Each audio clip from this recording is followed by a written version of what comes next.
Hey there, welcome back. Friends, today we're gonna start with a new lecture and today we're gonna talk on deployment descriptor and annotation. And to start with, let us add a new project, new dynamic web project.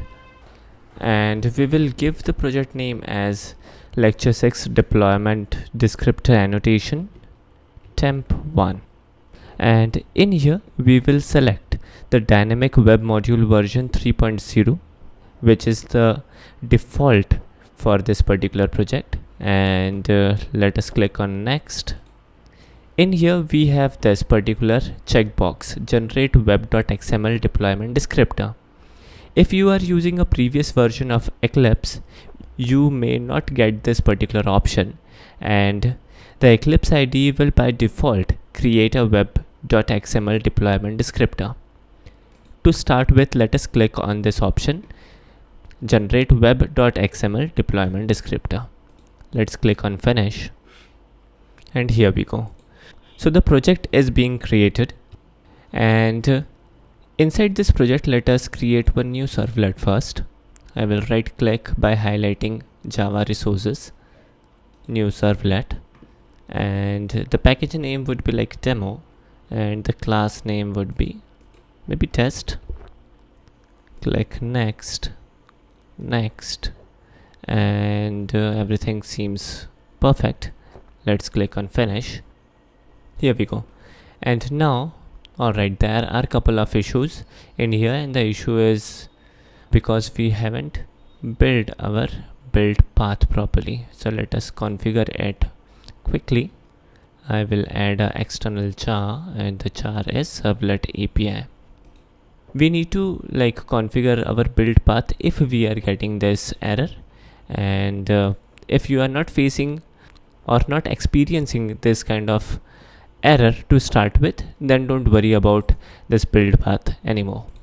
And now if I execute the program by highlighting the test.java file, then okay, let us also checkbox this. Alright, and here we go. So the output is because of this particular line, which is being generated by Eclipse IDE to make our things easy. So in here we are able to see that our servlet is getting executed perfectly. Now how this servlet is getting to know to execute this particular servlet for this particular URL, and the answer is annotation.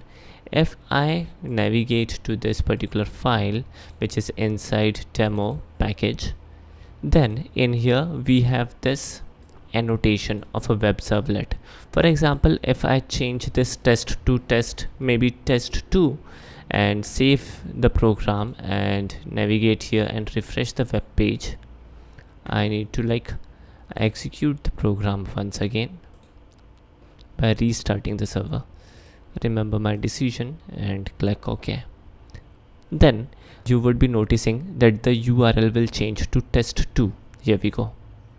So the URL is test2, and if I remove 2 from the URL and hit enter, there would be a 404 not found error.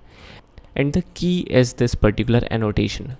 So how JSP or how the server, Tomcat server, get to know the exact URL for this particular servlet? The answer is this particular annotation.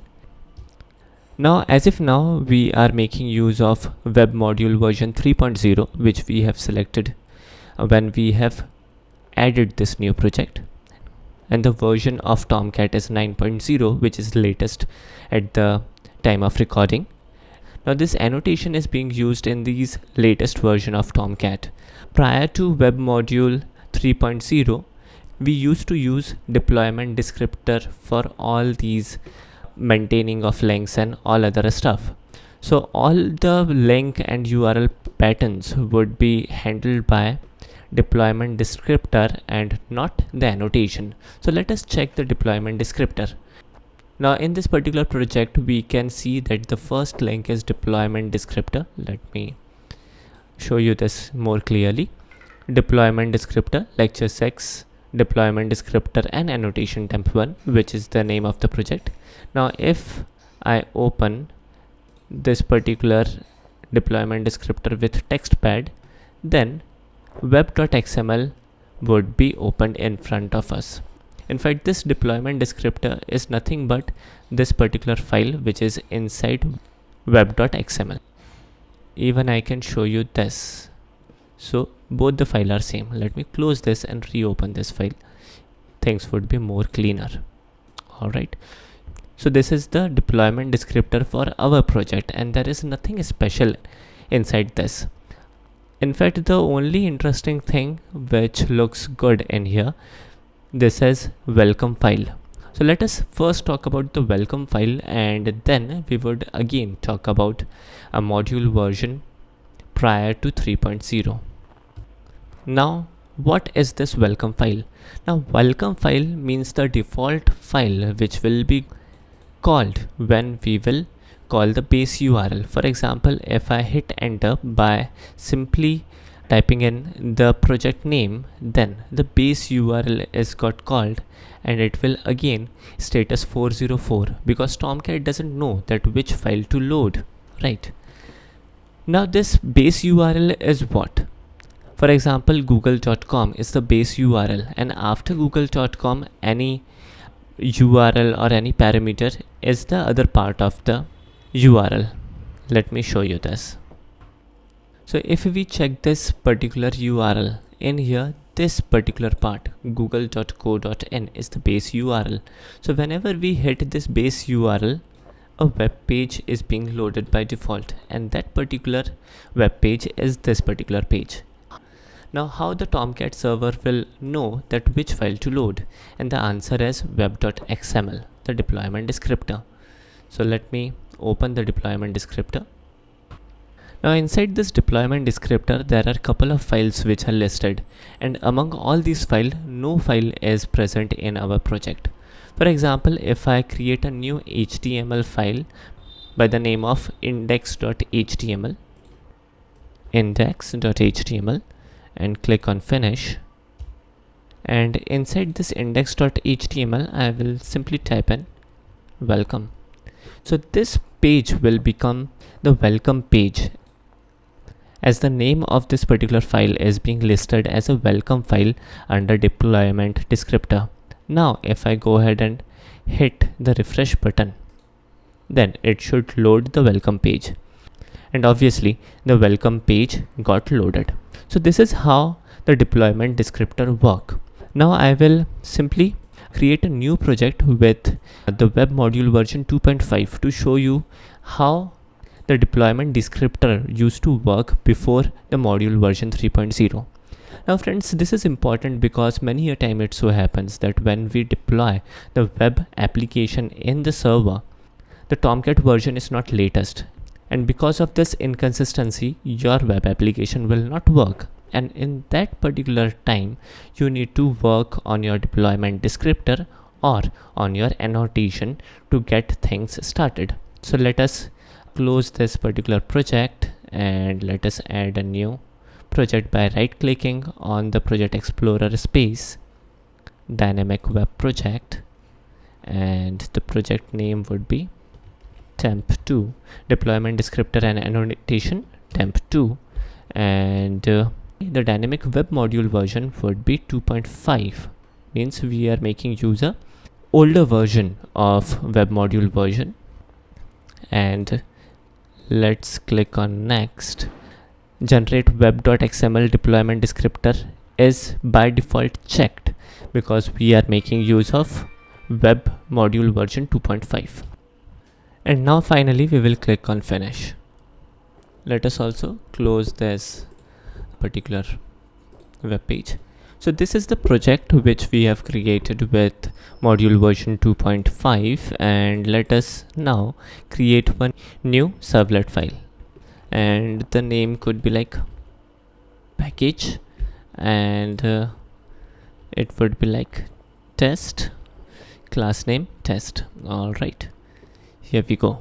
And now again we need to add like servlet -API jar file, and let us quickly configure the build path. Add external jars, servlet API, open. apply and OK. So everything looks good now. Let me highlight this and click on run. Always use the server when running this project. Click on finish, and the output is pretty expected. Servlet and the description, the link of the project. So this is all about module version 2.5, how to execute it and how to add the project. But when we check this particular test.java file properly, we can see that the annotation is not here. Instead, the deployment descriptor is taking care of all these linking part. So if I open the web.xml now, open with text editor, now this particular part is new. And in here we can able to see that how things are. In here we can configure the display name, servlet name, the class, which is under package.test. Package is the name of the package in here, and test is the name of the class test. And finally in here servlet mapping, the name of the servlet is test, and URL pattern test. So this URL pattern is important. For example, if I make this as test2, then the URL pattern will change, and now if I execute the program, the URL would be not test but test2. Here we go. So this is how prior to module 3.0 the JSP or the Tomcat used to handle the URL mapping. Now finally, let us quickly check how to map a JSP. For doing so, let me add a JSP file in here, and the name could be jsp.jsp, jsp.jsp, which is little confusing. In fact, let me make it demo.jsp, and in here we will type in hello JSP. Let me save this file and execute the file. Here we go. Now friends, by default, if we now open the web.xml, there won't be any URL pattern or URL mapping in here or servlet mapping in here. Why? Because usually people call the JSP files from the servlet, and usually mapping is not required. But if we would like to map a JSP file, which is rather easy, and the way to do so is pretty simple. Let me copy this part and hit couple of enter and paste it in here. Alright, and in here I will make some changes. In here the name could be demo, display name, servlet name would be also demo. The class, servlet class, it won't be servlet class, rather it would be JSP file. So I will type in JSP file, and the JSP file is nothing but demo.jsp. Demo.jsp. We need to give the path. For that reason we need to use this slash, and in here we need to close JSP file. So it would be JSP hyphen file. Alright, and in here for mapping, name is demo, and URL pattern, let us keep it demo again. Now let me save the deployment descriptor and execute this file, and the output is demo.jsp. and if I get rid of this JSP, even then there is an issue. Let me check it. Alright, so in here we have made a typo, it's demo.jsp, and now let me execute the program. Here we go. So the URL changed to simply demo. This is how we can map a JSP file. Usually we don't, but if we want to map, this is the way how we can do it in deployment descriptor. So the important thing about this lecture is that whenever you are facing some kind of inconsistency issue, your web application was working in your local server, but when you have deployed it on the internet, the application is not working anymore. There could be inconsistency issue, and maybe the Tomcat version is not proper or the web module version is not proper. So in that particular matter of fact, do check deployment descriptor and annotation. So this is all about this lecture. I hope I have made myself clear. The lecture was easy and understandable. I hope I will check you guys on the next lecture. Thank you for listening and have a nice day.